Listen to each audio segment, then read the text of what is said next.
is the Louie T Network. In the lab room.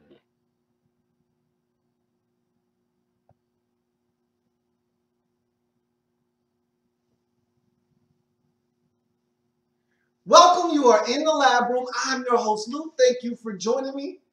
Week number 6 in the National Football League. This was one of the most disappointing efforts I saw in all of week number 6.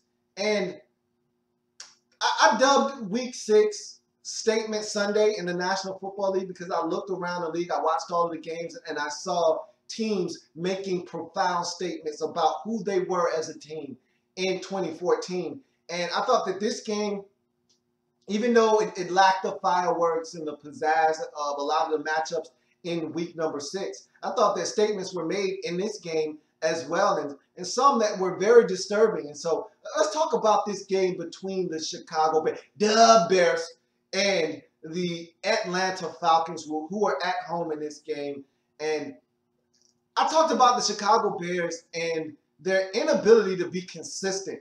And this is not just this season. This is something that plagues the Bears at each and every season. And this goes back to the Lovie Smith years.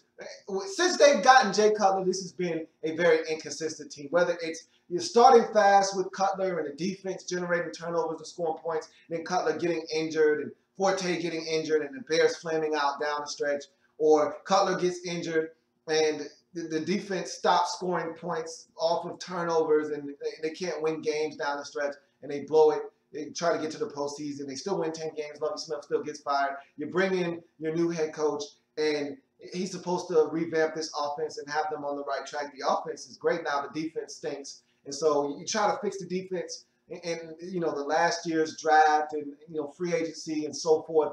But you still haven't been able to find that happy medium between having an explosive offense and a defense that can hold opponents down and give you a chance to win with 27 points, with 30 points. And so you found it tough to win football games this season on a consistent basis. And the frustrating thing about the Bears is I pick them to win, they lose. I pick against them, they win. I can't seem to get a read and a bead on this Chicago Bears team. Meanwhile, the Atlanta Falcons, I'm so disappointed with the Falcons, and this performance was so lackluster. There was no energy, no focus. This was such a disturbing game for the Falcons, to say the least. Let's break this game down quickly so I can talk a little bit more extensively about what I saw in this football game. Falcons strike first in the game with a 52-yard Matt Bryant field goal to give them an early 3-0 lead. That's the end of the first quarter action. You move on to the second quarter. Bears move the football inside the Falcons' 10-yard line, but can't get in the end zone and have to settle for a field goal of their own. We're knotted up at 3 in this football game. After a 37-yard B-Marsh gain on 37, and it was a beautiful play. It's one of those Jay Cutler plays where he drops back, doesn't like what he sees, he rolls out of the pocket, pressure is starting to come, he's backing up, flicks the wrist, and it's a beautifully thrown football. It's what Jay Cutler can do. Sometimes this very throw is picked off, and you're like, he has to set his feet. He needs to be more accurate with the football. And then he does things like this where he's backing up. He doesn't get anything on the football, but doesn't have to because his arm is so strong. Flips the wrist, and at the flick of the wrist, ball falls right into the hands of B. Marsh. It's a feathery, soft throw with accuracy, touch, you name it, the whole 9 yards. It was on display on this play. And B. Marsh able to take the football up the field, get inside the Falcons' 5-yard line down to the 3, where Joshua Morgan was able to do the rest. And now it's 10-3. Bears up in this game. And you said to yourself, okay, Atlanta, you need to respond. You need to kick it into high gear. They had done nothing in this game. And when I saw, because again, I had to come back and watch the game. And when I was seeing this game transpire on the bottom line as I was watching another game during the 4 o'clock hour, I said, what is going on in Atlanta right now? You expect the defense to be a train wreck, but I expect the offense. That's one thing I'm supposed to be able to hang my hat on. If I'm a Falcons fan, each and every game I'm supposed to expect my offense to be able to score points. And when I'm looking at this game, the Bears don't have a lights out defense. And you're at home. It's not like you're in Chicago. So I was expecting the Falcons to rev it up, score some points in this game, and outscore the Bears in this football game. And I look up, and we're going towards the halftime break, and the Falcons only have 3 points, and I want to know what's going on. And so watching the game, the first half was sloppy for the Falcons. Really, the entire game was sloppy. But that first half, to get off to the type of start that they got off to, I needed answers. I got them. They were sloppy. They dropped passes all over the place. Matty Ice was ice cold in this game. Julio Jones running wide open. Matt Ryan skipping passes at his feet. And he's throwing darts. When he finally is throwing it to a receiver, Roddy White dropping a football. Levine Toilolo might have had 27 drops in this game. It was sloppy all over the place. And I just thought the Falcons came out and played uninspired football. I can't put my finger on how they would come out so flat in this game when they needed this one after 2 straight losses to teams that I thought they could easily have beaten in the Giants and the Vikings. I expected them to come off of that road trip and come home and get some home cooking. I expected them to take care of business at home versus a Bears team that had been struggling themselves, 2 losses in a row. I expected the Falcons to come out and be ready to take advantage of this Bears team, and they came out and looked anything but ready in this football game as Cutler leads the Bears down the field for a late first half field goal to send them to the halftime break up 13-3. Abysmal performance in the first half by the Falcons. I was extremely disappointed with their energy level, and I needed to see them come out and play more inspired football in the second half, and that they did in the third quarter. Ace Boogie, what can I say about this dude, man? Antone Smith, Ace Boogie does it again. He gets a pass out in the flats, breaks a tackle, takes off to the races, this time from 41 yards out. This kid needs to touch the football more. I don't know what I have to do, what I have to say to Mike Smith to get him in the game a little bit more. I don't know what I have to say to Dirk Cutter. I don't know who I need to talk to get him in the game and get him more touches because the kid is explosive, and when he touches the football, it's usually for 7 points to the crib. And so he does it again. Now it's 13-10. Falcons trailing by only 3 in this game. Matt Bryant ties the football game up with a 54-yard field goal. The reason why the Falcons had to settle for a field goal, more drop passes. This time Roddy White drops it, and Levine Toilolo adds to his 27 drops in this game with another one. As the Falcons just can't get right in this football game. It's now 13-13, but that possession could have been a lot more if guys simply could have held on to the football. I don't know what's wrong with Roddy White. I'm not, Levine Toilolo, fine. If he drops the football, whatever. Roddy White, I'm not used to seeing him drop the football as many times as I saw him drop the football in this game. This was just simply lack of concentration on his part. I don't know what the deal was there. I know one play in particular, he was about to take a shot. Maybe he was looking at the safety coming over, the linebacker coming over to deliver the blow, and he dropped the football. But there were some easy drops in this game by Roddy White, drops that I'm not accustomed to seeing him have.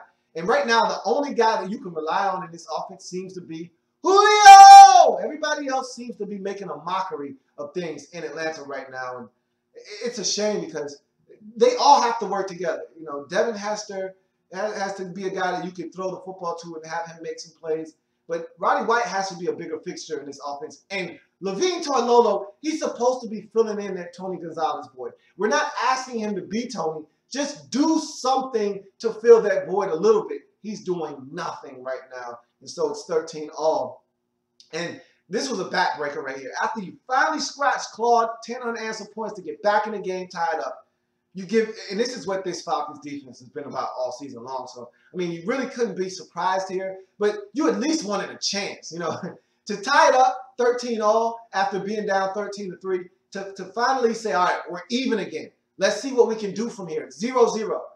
Before you can blink, the first play that the Bears have the football after the game was tied, Cutler goes up top to Alshon Jeffrey. Never, ever trust a man with 2 first names. Goes up top, 74 yards, down to the 5-yard line where Matt Forte runs it in. And just like that, before you could blink, the score is 19-13. Now, Rashid Hegman does block the extra point, so it's 19-13 in this game. However, and you go to the fourth quarter, and the Bears offense continues to move the ball down the field. This time, a 15-play drive that ends in a Matt Forte run. They go for 2 points. They get it on a Martell Tellis Bennett, strike into the end zone. And now it's 27-13. And the Falcons put up no resistance from that point forward as they lose the football game at that same score, 27-13. Just a disappointing effort. Again, I'm so disappointed in the Falcons. I expected more of them this season. And again, fine, the defense is trash. They're a train wreck. Okay, the offense is supposed to be able to carry this team. And I remember in the heydays, just 3 years ago when this team was the #1 seed in the NFC, the defense was a mess then too. It was the same thing. The only difference was you got pressure on the quarterback. You don't get pressure anymore. You had John Abraham in those days. Corey Bierman was actually a viable threat to get to the quarterback. That's no longer the case. You're not getting any pressure on the quarterback. I get that, but at least the offense was accountable in those days. At least you could count on the offense to score 33, to score 37, to score 31, and give you a chance. You can't even count on them to do their part anymore. And that's when you know that this team's going to hell in a handbasket very quickly. I don't know what else to say about the Falcons. This was a disappointing loss because at home versus a Bears team that was struggling to find their way, you allowed them to come in and dominate you in this football game, and you didn't put up any resistance. I don't know what to say about the Falcons. I'm just as confused about the Falcons as I am the Bears. I mean, I can't call the Bears from week to week. I think they're going to win. They lose. I think they're going to lose. They win. I can't call it. These two teams have at it. I don't know what to make of these two teams. On Statement Sunday, both of these teams made an easy statement to me that says, hey, I'm confused as hell as to what's going to happen with these two teams. That's the statement that I took from this game. If you're the Bears, you say to yourself, why can't you do this every week? Why can't you do this very thing every week? You go into the house of the Falcons where they hadn't lost all season, stomp a mud hole in them. And you look like a team that wants to make the postseason, but then next week you'll probably go fall flat on your face, and I don't know what to make of the Bears. But the Falcons, I'm done with the Falcons. That was pathetic. They're now 2-4 in the season, and it doesn't look like it's getting any better for them anytime soon. Bears even back up the record at 3-3. There's still life in Chicago. Let's see what they do off the momentum of this win on the road in the Georgia Dome. That's going to do it for Bears at Falcons. I thank you for joining me here on this program. If it happens in the National Football League, whether big or small, we cover it all here in the Lab Room. I thank you for joining me. Come back and join me as I've got plenty more games to break down in week #6 in the National Football League. I will see you in a bit. Like the content? Want more? Sub up.